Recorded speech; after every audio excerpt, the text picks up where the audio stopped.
Happy Wednesday. Hopefully everyone is having a great and wonderful day. If you're not, well, no worries because tomorrow is a brand new day. Today I'm actually feeling pretty energetic, rested, good. And excited to talk about the stock market once again. All right, so if you find value in these videos, enjoy them, definitely smash the like button. It is completely free. We ended up picking up a couple subscribers here recently. Thank you guys so much. Ended up losing one or two because, well, the content that I put out is really aligned to me. If it's not aligned to you, I mean, hey, it's not aligned to you. But it's pretty clear cut and dry of what my vision is. I'm very much a SoFi, AMD. I'm a tech bull. You can argue against me in saying that I'm pretty much all risk on. Although I'll make the argument that all my positions here that I own publicly are very much not risk on because these are growing companies that are beating revenue, beating EPS, beating guidance, triple beats. They're growing.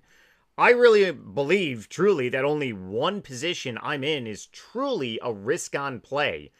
So, we're going to be talking about quite a few things in this video. What my game plan is if Santa Claus comes to town, what my game plan is if Santa Claus does not come to town. We got a lot of data coming out tomorrow, which is going to dictate if Santa is coming or not. And then what my game plan is going forward into 2026, talking about the bung profile here. Oh, yes, the bung profile. I got to keep saying bung profile instead of public profile. For anyone that is new, I'm doing a public profile challenge that is officially starting January of next year. So I'm going to be talking a little bit about that and really give my perspective. I'm not a financial advisor. I'm just someone that's been in the market for almost 6 years now. Got in during April of 2020. Made a ton of money throughout the Rona dip, crash, buy of a lifetime. The great soaring 2021 crazy evaluation. So did the vast majority of people. Made a ton of money. Didn't really know what the hell we were doing. But it was a reality check in 2022 and 23. Very hard gut checked. And that's when I've pretty much moved into learning moving averages, how stocks move, why stocks move, how algos basically dictate the psychology of the market. I might start some guides probably on the weekends here. Going to try to put out a new video Monday through Saturday. So if you are subscribed, let's try to get to 100 subscribers here on this channel. And that's basically my opening spiel. Okay, so let's do some recap straight off the bat for my two favorite companies. SoFi, 5-minute time frame. What happened yesterday? Pretty much a nice push up. And then we basically got kind of a rebound in a way, but still we're above where we opened yesterday. And that's something to really go ahead and kind of really consider here. We're pretty much just stagnated right here in the last day and probably going, oh, excuse me. Woo! Got some morning coffee burpees. Not to mention my chest is a little sore too. Yesterday was a push day. So we could very well pull back to this $25 level, which is going to piss off a lot of people. I mean, I've been talking about SoFi for a while. I've been in this stock, invested since early 24. It doesn't really faze me. But if you're new to the party, understand that there is a tremendous amount of upside. There are people that are still adding to their SoFi position when they are up by over 100, 200, maybe even 300%. The amount of upside for this stock is still here. So it's just really short-term pain. I mean, looking on the daily time frame, we're kind of really chilling at this 100-day moving average. I would definitely feel better if we can get back above this 50-day moving average, which is truly leveled out. This is good, bullish. Consolidation is good. Notice how the 100-day moving average is slowly leveling out. Same thing with the 200. Bullish, good, okay?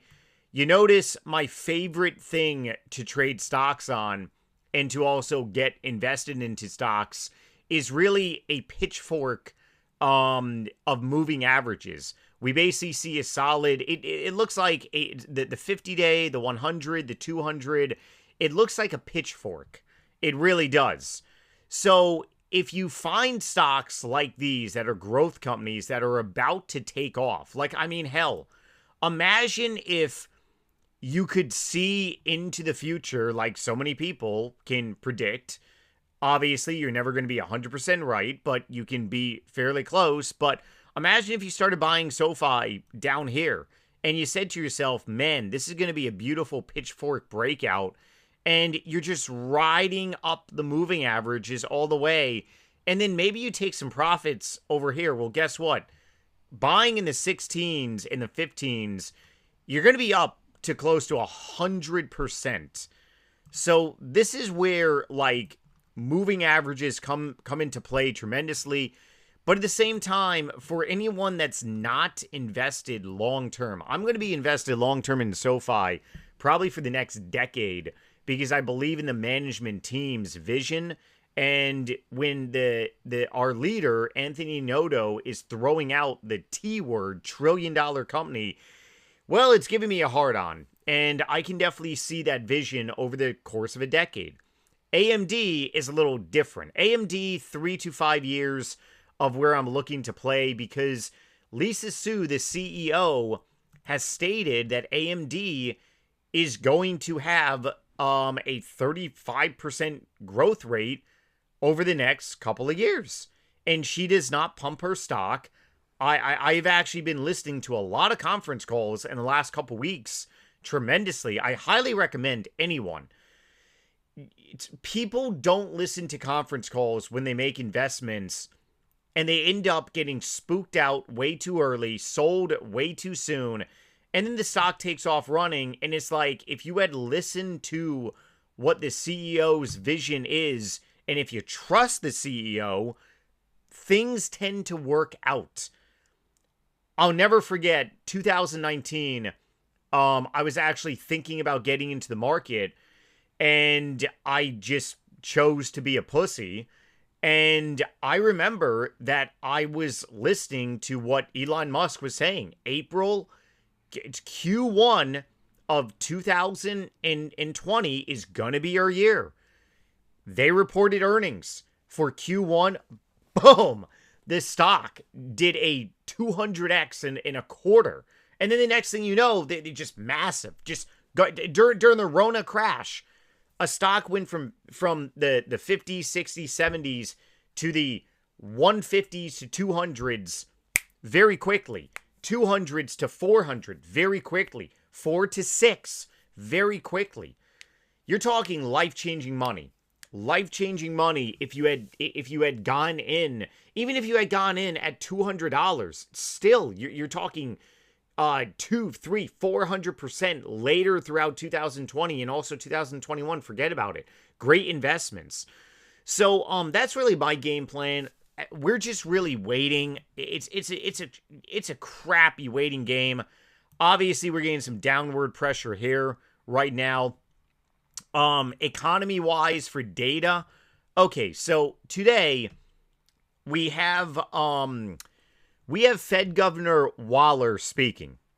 And Fed Governor Waller speaking, is Fed Governor Waller for rate cuts? Yesterday when I made a video talking about him, I couldn't remember, and I was briefly talking about him. I couldn't remember if this governor was for rate cuts or not. Governor Waller he is the governor that thinks there were some talks several weeks ago about him sucking up to President Trump with all these like bullish rate cuts, like, hey, nominate me, I'll go ahead do a 1 basis point cut right now. He basically said back in November that Powell should have done a 50 basis point, not, what are we doing with a quarter? We need a 50. You got to remember that for the economy to feel these rate cuts, it takes anywhere between 12 to 18 months. So if the labor market is going down to Chinatown, you got to be more aggressive because it takes so long for these rate cuts to really start getting into a noticeable atmosphere. A lot of people forget that. A lot of people believe rate cuts overnight can change the future. No, it doesn't work like that. Now, does it change the sentiment? It definitely can. Obviously, if your stock market is free falling and you're like, okay, interest rates go from 4% to 0%. I'm talking about the Federal Reserve's basically interest rates, like their basis. I'm not talking about mortgage rates or anything like that. If their interest rates go from 4 to 0 overnight, stock market's going to go parabolical.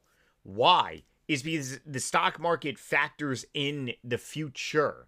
So the economy itself is not going to feel a lot of these rate cuts for a year, maybe year and a half. But you got to remember that the stock market is always pricing in the future. So during Rona, we had this gigantic, like V-shaped recovery, and it was amazing. During that time, that's when I got into the market. I funneled tens and tens of thousands of dollars in to buy the dip. So did a lot of other people. And that is something that a lot of people really want to happen again, but we kind of had that during Liberation Day. We had a solid V-shaped recovery, and it was a hated V-shaped recovery. It was a real hated V-shaped recovery. It was not liked. This Liberation Day V-shaped recovery was hated. Hated. Beyond hated. Why was it hated? Because so many people thought that, or rather, so many people bought in after the election where they should have been buying during the summer of last year. Last summer, nobody wanted stocks. I was buying. And then I started selling after the election. Bought in during Liberation Day. I sold really, honestly, too soon. I started taking profits this year around June, July. Probably should have waited until August, but still. The point is that I say this a lot on this channel, you buy the fear. If you're a long-term investor, you buy the fear, you pick up shares for your long-term positions. If you're not a long-term investor, you buy the dip, you sell the rip. It's trading 101. Okay, so we're going to be waiting tomorrow on CPI. And Powell has stated, don't trust the data. Well, we got unemployment ticking up higher. Okay, is it because of the government shutdown? Probably. So what does this mean? Are we going to be getting a hot inflation report tomorrow? Is it going to come in super hot? Maybe it does. Maybe it does the opposite. But here's the fucked up thing. Sorry, I'm going to try to keep these videos PG-13, but it's a little hard sometimes. Military background. It's hard. Sorry. If the data comes in with high inflation, the market may look at that and be like, Powell said don't trust the data. Okay, we're not going to trust the data.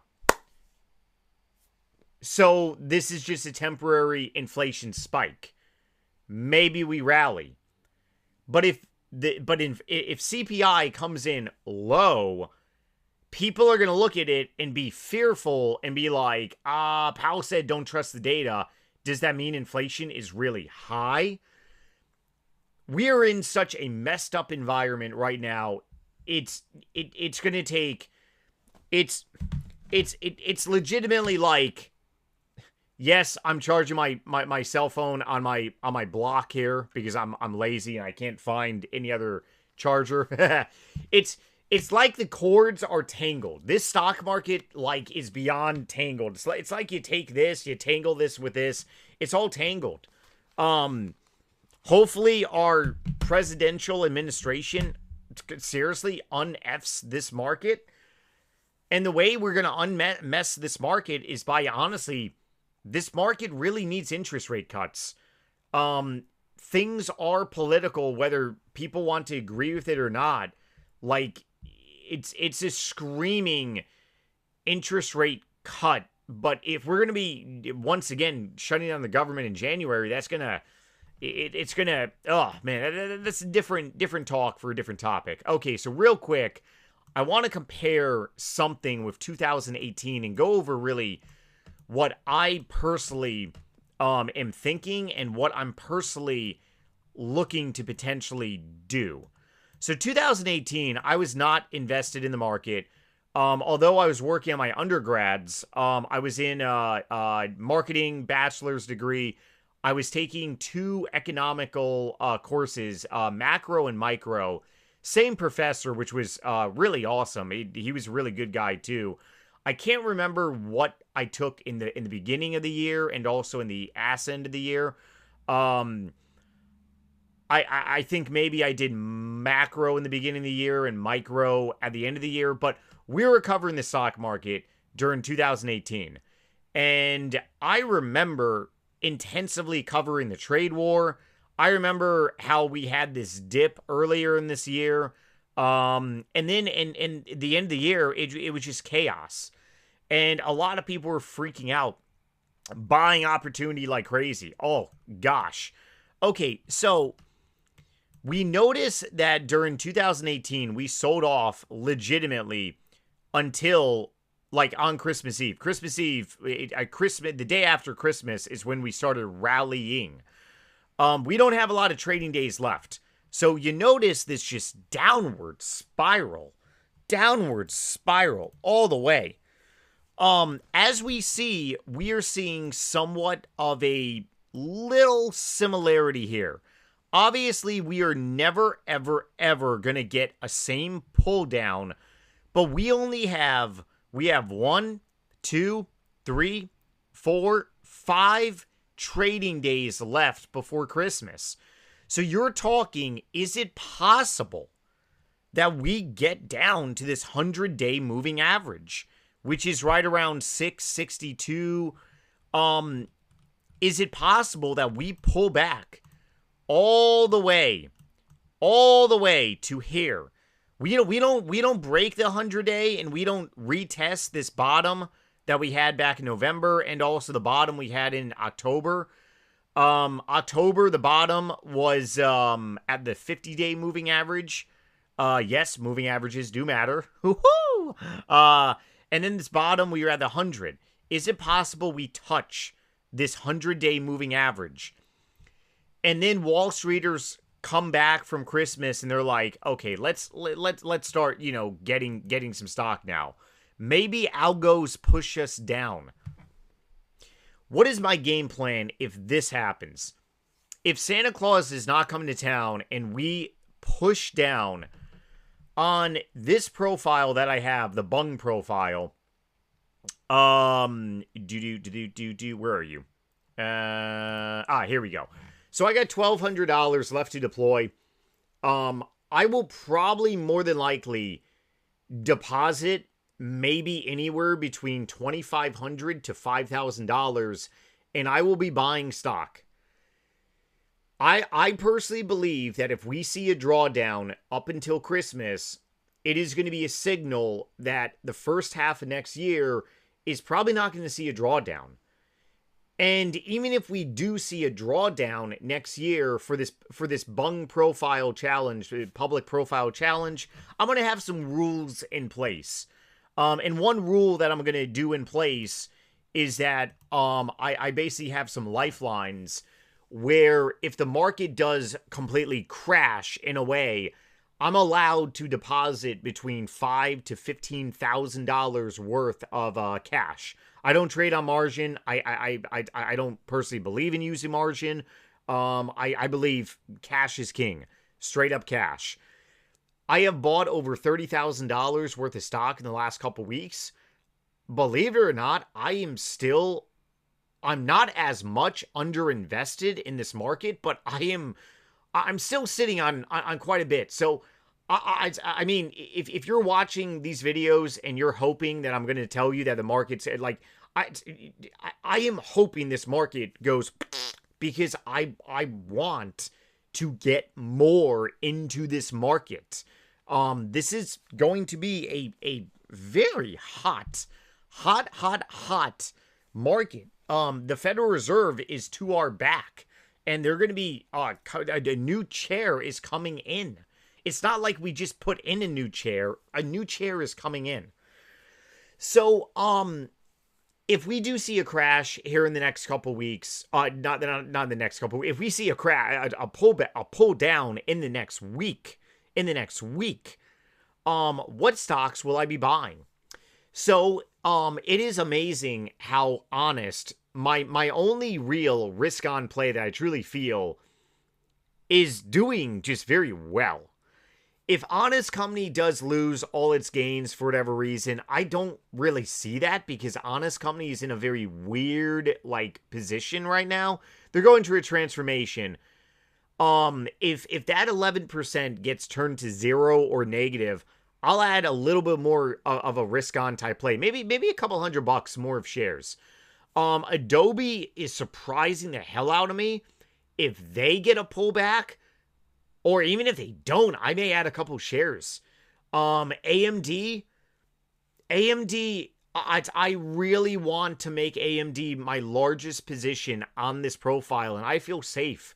I understand why a friend of mine thinks I'm a little batshit crazy. This entire profile is risk on.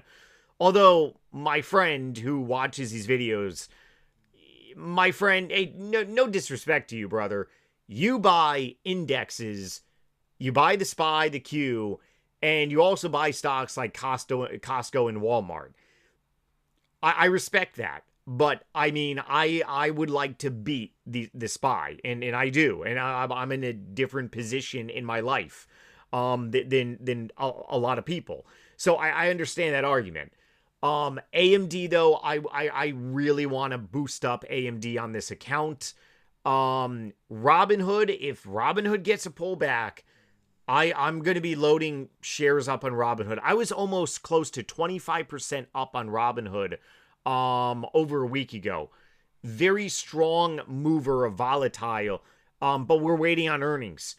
I believe their management team. I listened to their CEO for a couple conference call. Holy balls. Makes me feel very confident for the future, especially next year. Palantir, it really depends. Palantir is just so... I've been in and out of Palantir now. This is like my 4th or 5th time getting into Palantir. Made money each time. I might just hold on Palantir. SoFi, if SoFi dips, if SoFi gets below, honestly, right now where SoFi is at honestly, if SoFi retraces below $25, I may pull the trigger on maybe like $250 a share. SoFi gets closer to $23, I'm going to pick up maybe $500. What will I be doing the remainder of the amount? Probably opening some new positions here. So some stocks that I'm looking at and I am liking more and more and more is PayPal. Why? Because it is utterly hated. It is so hated like SoFi was hated too. I'm looking at PayPal and I'm saying they have a new CEO that is coming in. They are issuing dividends, so it's a dividend stock now. What the hell? Did their CEO just acquires? What the? Oh man! I gotta open a new. What the? We are below all the moving averages here. We are a growing company. Look at that, 8 billion. Let's go back a couple years, 7 billion. Let's go back even further, 3 billion. Let's go back before they started their massive run, which was here, 3 billion back in 2018. Give me a break. PayPal is beyond hated. Can PayPal get into a double up situation here? Low interest rate environment, high monetary Powell is printing money. The Federal Reserve is printing money. President Trump wants low interest rates so he can refi the government's debt. Holy... Oh, man. Coffee. Screw you. Burpees. The market is going red right now on all these chip positions. Nvidia down almost 4% here. Yeah, I am watching AMD close to $200 again. Oh, man. Okay, so PayPal would probably be a new position. Probably maybe anywhere between $2,000 to $3,000 into PayPal. I got one last position up my sleeve that I have not talked about just yet. No, it's not Tesla. No, it's not Amazon. No, it's not Nvidia. But I will say this. If we see something stupid happen with Amazon, we see something stupid happen with Amazon. If we see something stupid happen with Google, like, I was looking at the stock several months ago. Holy, this is just nuts. I'm currently chipping away at my MBA, my master's, and I'm doing a couple courses online and also attending one class at a university. And my trimester just ended. The program that I'm in is 3 classes for 3 months, 1 month off. And one of my classes, we had a guest speaker of a very young lady that works at Google, and she works within the AI Gemini department. It was really cool listening to her speak, listening to her talk.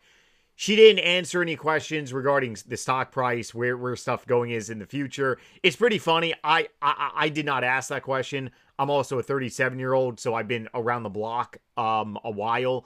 But I believe someone did ask. Someone asked a question. They're on the younger side of like 22, 23. It's kind of humorous in a way. Can you tell us where Google stock price is going based on Gemini's performance? That was literally the question, and she didn't answer it. Gemini I use, and I also have a year's worth of subscription free because I'm in a student status. And it is utterly amazing. Utterly amazing.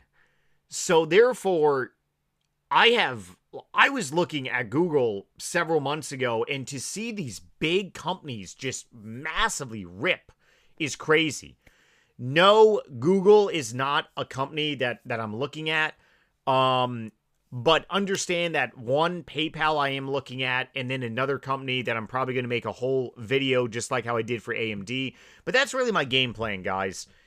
Tell me what you think in the comment section if you think that is batshit crazy. But I mean, if we do get a pullback for the next week until Christmas, it's a great buying opportunity. Just like how a couple weeks ago was a great buying opportunity over here as well. Does this mean the market in January is going to the moon? There's no guarantees. We are playing. If all of you people watching me are retail like me, we are literally playing with the devil, Lucifer. That's essentially what we do. So you got to be very humble, but anything can happen. I personally feel very safe though by being in companies that are hated. And believe it or not, Adobe and Meta right now is very much hated. Okay, wrap up this video. Like this video, subscribe for more. Hopefully you all enjoyed it, found value, and I'll catch you tomorrow with a brand new one. Later.